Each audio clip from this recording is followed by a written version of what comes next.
Hola, a mi grupo le tocó exponer sobre el ciclo de las bacterias. Mi grupo está conformado por Sebastián Osorio, Manuel Molina y Sergio Iván Benítez. Eh, Nuestro grupo se llama Las Lobas y yo voy a hacer una introducción del ciclo de las bacterias y de qué son las bacterias. Las bacterias son organismos procariotas unicelulares que se encuentran en casi todas las partes de la Tierra. Son vitales para los ecosistemas del planeta. Algunas especies pueden vivir en condiciones realmente extremas de temperatura y presión. El cuerpo humano está lleno de bacterias, de hecho se estima que contiene más bacterias que células humanas. La mayoría de bacterias que se encuentran en el organismo no producen ningún daño, al contrario, algunas son beneficiosas. Una cantidad relativamente pequeña de especies son las que causan enfermedades. Las bacterias son microorganismos que pueden tener distintas formas, pueden ser esféricas, alargadas o en espirales. Existen bacterias perjudiciales llamadas patogénicas, las cuales causan enfermedades, pero también hay bacterias buenas, por ejemplo en nuestro sistema digestivo. En el intestino tenemos bacterias que son muy necesarias para que nuestro cuerpo funcione correctamente. Lo más sorprendente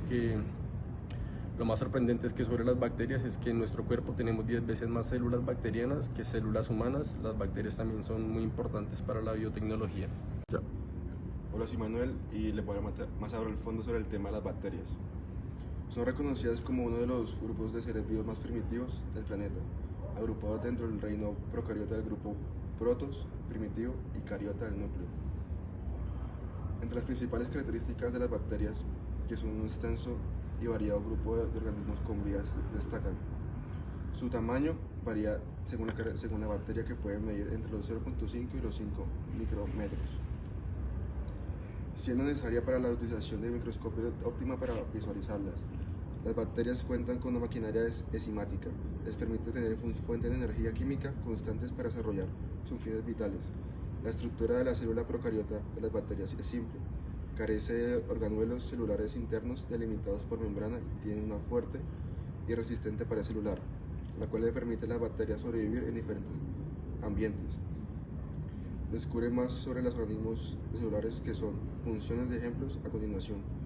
Cuenta con ADN circular. El material genético de las bacterias está constituido por ADN circular. Son capaces de crecer y desarrollarse de forma libre. La mayoría de las bacterias cuentan con una característica, salvo a ciertas excepciones de grupos de bacterias, que son la vía intracelular obligada, es decir, necesitan parásitos y otros organismos de seres vivos de los que obtienen energía y alimentar para sobrevivir. Hola, yo soy Sergio Benítez y voy a hablar sobre el ciclo celular. Bueno, bajo el nombre del ciclo celular se conoce el fenómeno por el que una célula bacteriana se divide mediante un proceso sexual denominado fisión binaria o escipariedad. Bueno, la fisión binaria, ¿qué es?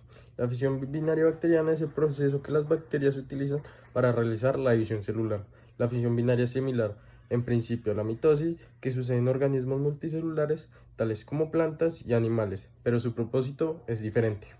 Bueno, el resultado final es la formación de dos células hijas, cada una con el mismo tipo y cantidad de información genética. Para que esto ocurra es necesario la replicación del ADN cromosómico, que la pared celular crezca ligeramente y se origine un tabique, el cual más tarde actuará como división entre las dos células formadas, replicando el ADN bacteriano. Replicando el ADN bacteriano se produce de manera semiconservativa, con lo cual cada célula hija recibe una molécula de doble cadena, una de la célula originaria y otra fabricada utilizando la anterior como molde. Comienza en un sitio fijo del cromosoma, denominado origen, lugar donde se sitúa una proteína iniciadora. Durante el proceso de replicación, el ADN permanece anclado en algún punto de la membrana citoplásmica o en un mesosoma central. En los bacilos, el crecimiento de la pared se efectúa en múltiples puntos en los que las autolisinas la cortan y se van intercalando nuevas regiones. En dos de las zonas de corte opuestas se producen invaginaciones parietales, a las que sigue la membrana citoplasmática, hasta que termina por unirse, dando origen a dos células hijas. En el proceso intervienen las PVP, como la PVP1, que alarga la pared, y la PVP3, que la sintetiza durante la aceptación. En los cocos el crecimiento de la pared no es difuso, sino que se produce en dos puntos: las zonas ecuatoriales, lugares en donde se forma un grueso tabique que después se enciende en dos por autolisinas. Así, se aseguró un reparto equitativo de la pared para las células hijas y también de la membrana citoplasmática, que siguió invaginándose al tabique parietal. Eso es todo, muchas gracias.